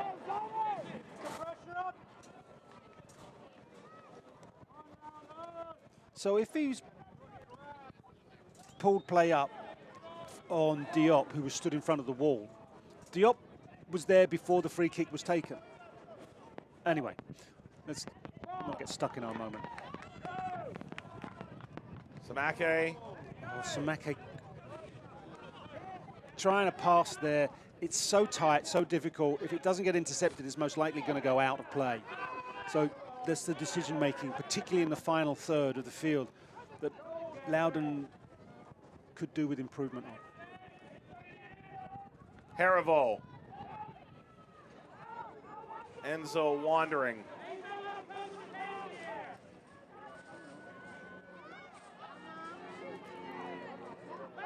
Harivo, well, lucky the foul was given because he reached out and grabbed the ball.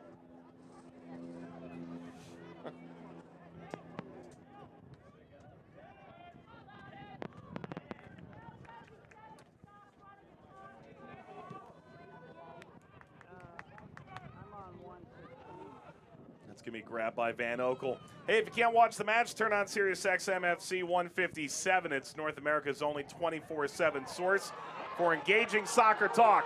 Hey, it's Joe! Right at Zamudio. Why talk when you can watch and listen now? I'm not going to comment on that. I just think that Birmingham missed a glorious opportunity to take a 2-goal lead. Diop's through, but decides to take it on himself. The angles aren't against him. He's a goalkeeper who dominates his area, but he's got a teammate on a pass inside with a better opportunity to finish. You're right. Look, Lapa is there waiting. If you can just roll it across in front of him, he's got a gaping goal to aim at.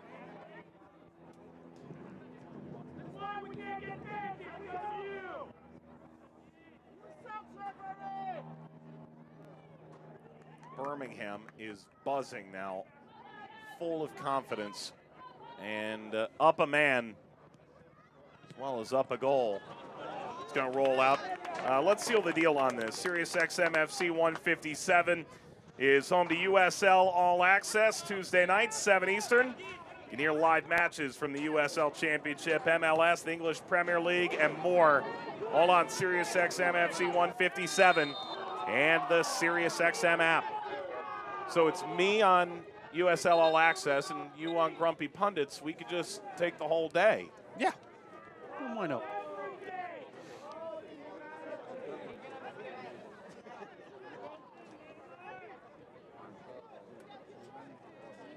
Zane getting some clarification.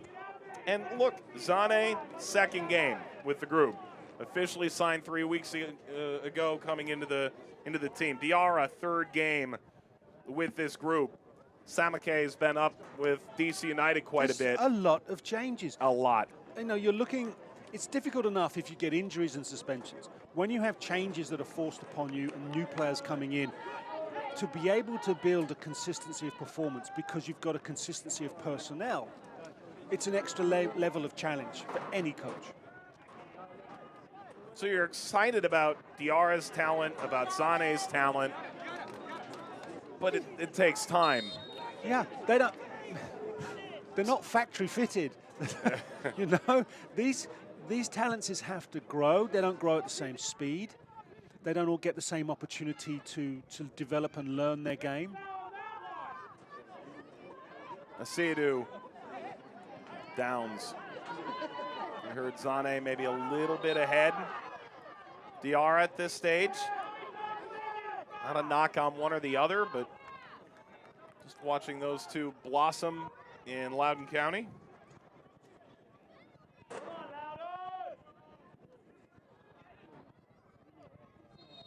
Just wondering if we're going to see a little bit of a fray of tempo in one or two places.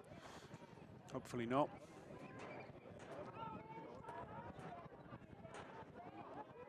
Job. Martinez. Job once more.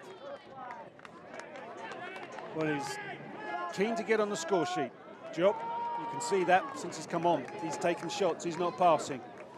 All right. I want my strikers to take shots, but I want them to have the decision-making skills that allows them, not every time they get the ball to shoot, but know when the best opportunity is to maximize their goal-scoring potential. Little pirouette opens the door here for Loudoun. The run back, the back heel is brilliant. Samake's off frame. That was jaw-dropping until the final effort. That deserved a better end product because the build-up is superb, you're right. Nice little dribble, awareness of a teammate running in.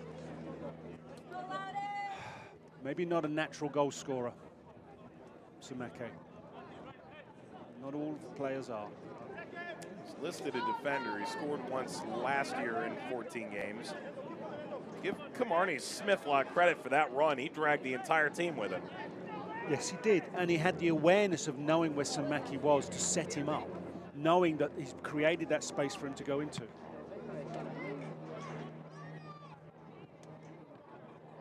Ball bounces down, Jope. Jope! What a finish! And Birmingham, 2 goals up in Loudoun County. The substitute has got what he came on for, a goal. Said tonight, he is keen to be on the score sheet and was not passing. He has let this fly with venom. I mean, that's a challenge that's always going to cause a problem for a defense. Look, brings this down, doesn't hesitate. Great technique, because that flies past Zamudio with power, and he keeps it down. As well as he's played today, the goalkeeper, not much chance of stopping that one. And we spoke with Ryan Martin. There are some goals that they've conceded this year where it's not marking well enough on a set piece, or it's an individual 1v1 breakdown.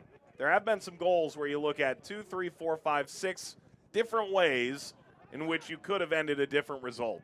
The clearance wasn't great. Rio Hope gunned, bit aimless, trying to get that foot in. Maybe there's something here. Diarra trying to swing that to the back post, still alive.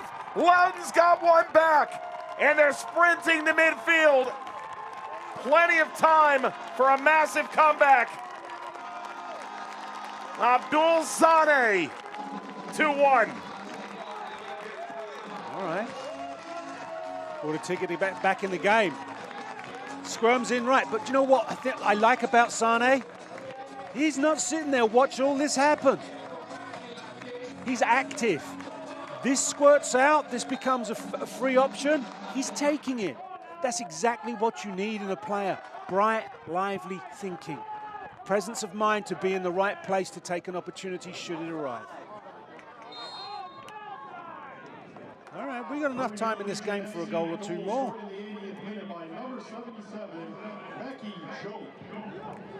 Well, they've just announced the Jope goal. In a moment, they'll announce Zane's 80th minute goal, his first for the club. I wondered why he was announcing Diop's goal.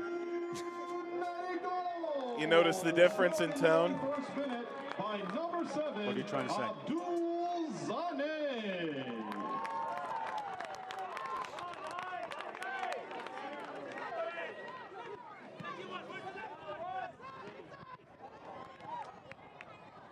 Zane and Diarra have added a little bit of excitement to that front line for Loudoun. You can see why Coach Martin has some interesting words to say about the pair of them. It's whether or not they can stay healthy and get the game time that will allow their games to develop. Hasn't been a lack of good attacking wing talent historically for Loudoun, but for the most part, it's been midfielders and defenders that have found their way into DC's lineup with more consistency. Well, if you're talking about goal scorers, they're a bit like hen's teeth. You know, everybody wants one. But sometimes you look around and say, one doesn't exist because you're not getting it out of the other guy because he wants to keep it. Seydou gets tugged down. All right, so Birmingham are in a leading position with, what, maybe 10 or so minutes left with time added on. Do they have the right kind of habit to control and manage this game and see it over the line as a winner? Or do they panic? Do they make the wrong decisions? Overlap finds Dean. Oh, Lapa tried to rip that out of the air. If he connects, it's 3. Instead, the other way for Smith. If he connects, it's on Sports Center. True enough. Wouldn't be Lapa's first time, and many would venture to guess it won't be his last. Good run out of midfield. Gadiri. Goalkeeper comes out. He's claimed it in front of Zane. Yeah, quite emphatic Van Hoekel there with the way he comes out. What I like about Gadiri now is he's got good feet, he's got good vision, but he's got good movement ahead of him in Zane and Diarra. And the combination of that is little nice, neat passes like that that set attacking opportunities up. Martinez at the ground, regains his feet, regains the ball. Goodness, Martinez zigzagging. Corner. Like I said, he's the wasp at the picnic. Won't go away. He annoys you. But you want him on your team.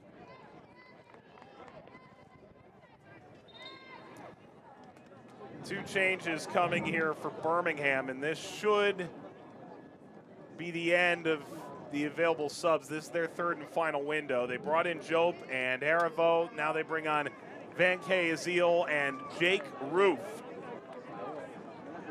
Roof out of Grissom High School down in Huntsville, Alabama. Oh, I know that. I know Huntsville, Alabama. I know Grissom High School. Really? Yeah, I do. Don't look at me like that. I've been down to Huntsville for a couple of years for reasons you could probably work out. True enough.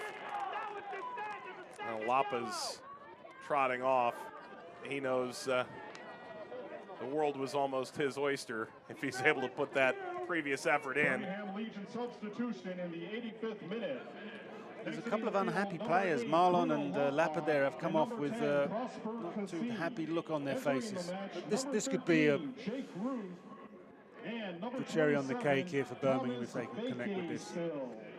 A yellow card has been issued in the 85th minute to Birmingham Legion's number 8, Bruno Lapa. Saw it drop off the bug here, but Bruno Lapa also received a yellow card. The service is bobbled by Zamudio and launched as far as Kavita. Second bite of the apple, Enzo Martinez forward for Van Azil. Off the feet of a leaping Zamudio. Not convincing, however, if a goalkeeper is decisive as a defender, I can react to him. If he's indecisive, what do I do? Because I don't know what he's doing. And so, you know, if he does that, okay, I know I can wheel round, cover. Just hope he catches it cleanly rather than jumps and has it come off his knee. But sometimes it's whatever works. Oh, excellent. A little feint. And still Smith. Smith and Lopez. They can't push him and shove him around. Showed some tidy footwork, didn't he?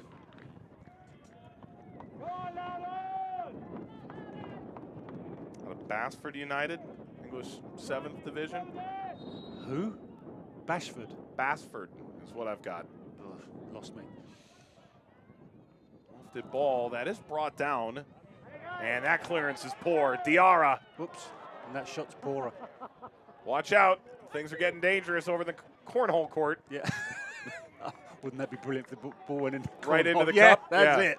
My work here is done. You and I saw a game yesterday where the stanchion that they put the ball on for the procession didn't have a cup on it. No. Now it turns out just leave it on top of the cornhole board. Yeah, and we watched the gentleman try and place the ball on the top of the surface that wasn't quite level. It was a 5-minute yakety sax reel. And it was just really, just leave it on the ground, dude.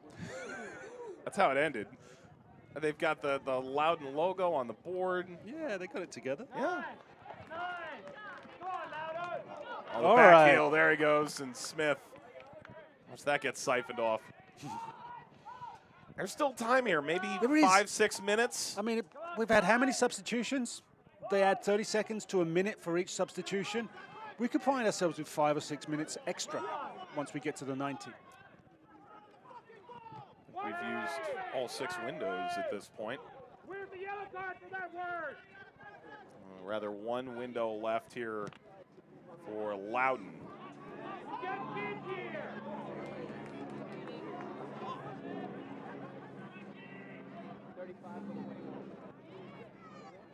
Pushed ahead by Zane. Green returns. Zane working to the top of the box. Diarra back out Green. Downs. Uso. Okay, good left foot delivery. Oh, Bit frustrating. overcooked. Well, it's kept in. It's recycled. Diarra did well with it. Green.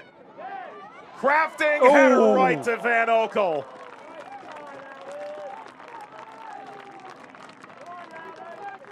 Felt like the moment for Zane. He's finding himself in the right position, isn't he, Zane? Difficult to get power on that. He's up in the air. He's almost horizontal when he's heading that. But he's in there. You know what? He's putting himself in a place where he's got a chance of scoring.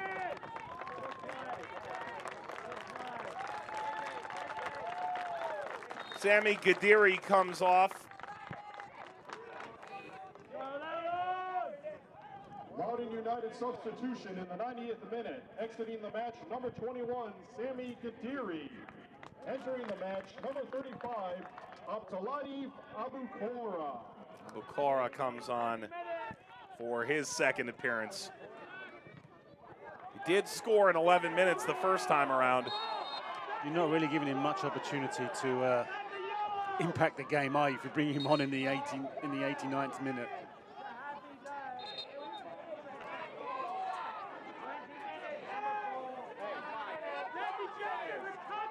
So Job gets tangled up.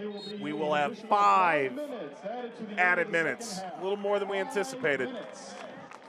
There was the red card, Yeah. 3 goals, There you go. 6 windows. Turns out we're just not as good at math as we thought. Well, maybe you thought you were good at maths. I know I'm not. Good at science. No, I'm not good at that either. I'm also pretty sure you've indicated you have more left-footed appendages than, is it 3 left feet? Absolutely. I think that's more a comment on my ability to be Sure. rubbish than any biological variations. So we can't count. It's just a different question. Got another 4 minutes here. Real Hope Gund. Help of Van K. Azil, who's shielding that back line. It's ahead here. Dean off his line. Zamudio trying to get back. It's Dean all the way. Overtaken from behind. He's grappling with his right shin. He may have gotten the last touch on it too. Just got hurried out of a composed finish. But it just shows you Johnny Dean's got a bit of foot speed about him, even at this late stage of the game. Samake escaped the line. They're not really controlling the game, Birmingham, in the way that their coach would feel comfortable with them seeing it out. And that's what I was concerned about at the about the 87th minute. Were they able to have enough game management and not put Van Oekel there under a great deal of unnecessary pressure?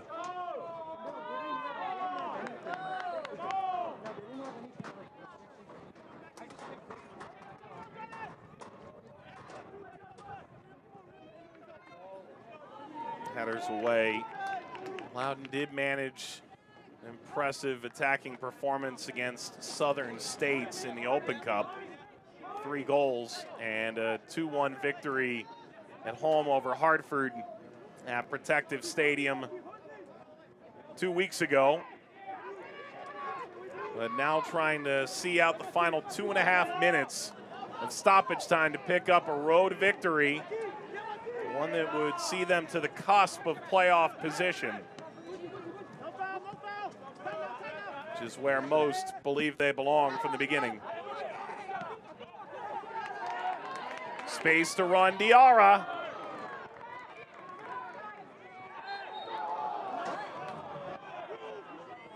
Why can't you be consistent at least once?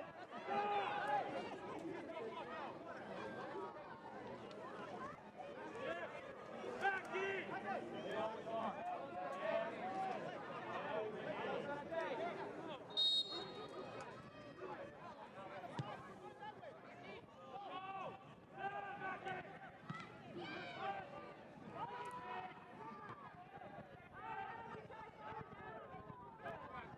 Brought down by Downs, and here comes Loudoun.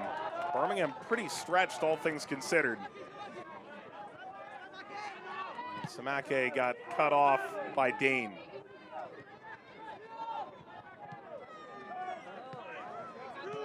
Birmingham doesn't really seem interested in bunkering down for the last minute and a half against a 10-man Loudoun team. No, which is slightly concerning for them. Unless they can throw a final nail into this coffin, it's Dean. It's Job. It's offside. Minute to go here. Minute to go and they're on the attack.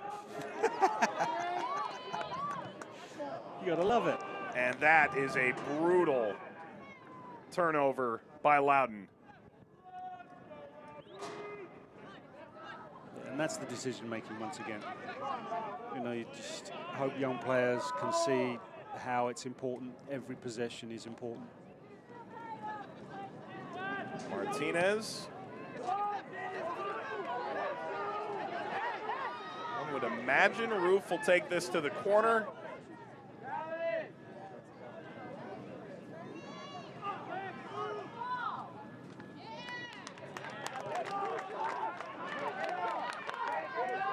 Does Loudoun have one more chance? No, they don't. Birmingham goes on the road and grabs all 3 points. A massive victory for a weary side. Enzo Martinez gets his first for the club, and Amadou Diop as well in the 79th. And it's enough to outlast Loudoun on a Sunday afternoon. Deserved in the end, particularly for the energy and efforts of Enzo Martinez. Got a goal for all his hard work and energy. And Martinez struts off the field with a Birmingham side now at the edge of the top 7 at this very early staging post in the championship season. Today's Save of the Game is brought to you by Segra. It goes to the crossbar. Yeah, absolutely. The one thing in this series of plays that does its job properly.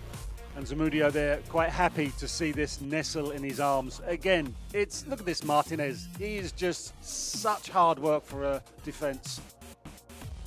Wouldn't go for Marlon there. But eventually Martinez scores the opener.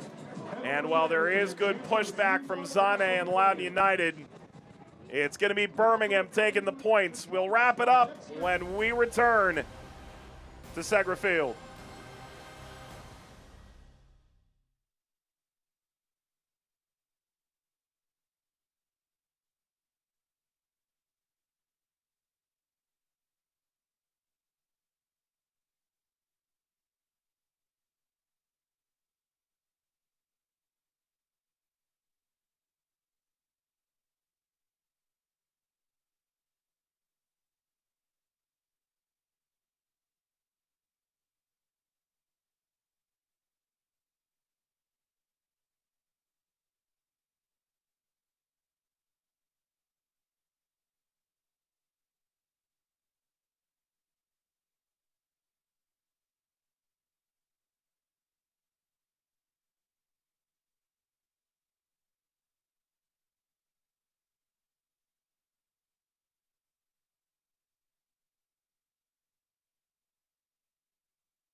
Birmingham wins it 2-1 over Loudoun. Our post-game coverage is sponsored by Segra. Zane gets his first for Loudoun and 2 debut goal scorers for Birmingham as well. The first for Enzo and the first for Jope. We'll pick up action in the 47th minute, Gary O'Reilly, and it's a Birmingham side that wins the penalty through Bruno Lappa. Yep, and it's a stamp. You can see that just goes down on the right foot of Lappa. You're thinking, right, this is the golden ticket for Birmingham. If not for Zamudio. Turns out goalkeeper in total dominance there. Sees it, deals with it. Outstanding save. One of a handful of outstanding saves Zamudio made on the day. Skip ahead to the 63rd minute, and this is where things get a little bit wild. The game gets stretched. Ball bounces down, and after the collision, Lappa for Enzo Martinez. He'll finish that. Yeah, he's got a big inviting space at the far post, and he doesn't hesitate to take it. Could have been better defending. Yep, and that's the thing. You've got to make a decision. Could have been more positive maybe from Rio Hoopgond. In the 79th minute, double the delight for Birmingham Legion, and who knows that they would need it quite this much. Martinez knocks it down. Jope, this is a lightning bolt. Oh, he's blazed this past Zamudio, but Down's clearance doesn't help anybody. It doesn't clear lines, it just goes up in the air vertically. And Diop's come on, he was a big physical presence, and he wanted to score, and he duly did. But there was a pushback here. Diarra bounces, it's Zane at the back post. Yep, 2 second half subs who come on to make an effect in the goal scoring department for Loudoun. But that would be all Loudoun could muster. Here are the full-time match stats and a chance for your final thoughts. If you have more possession, it doesn't mean you win the game. It's how effective and how efficient you are in front of goal when it comes to finishing. And on the day, it was the Legion's attack that came out on top. And there were a few officiating decisions that could have made a massive impact on the result here. But ultimately, it's Birmingham that'll take all 3 points on the day and move within a point of the playoff line, still about a quarter of the way into the championship season.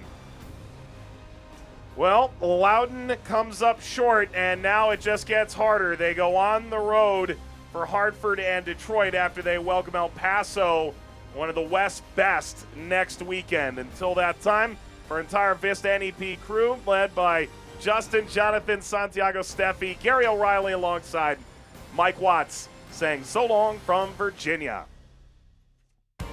This copyrighted telecast of the United Soccer League Championship cannot be retransmitted, rebroadcast, or reproduced without the expressed written consent of the United Soccer League Championship.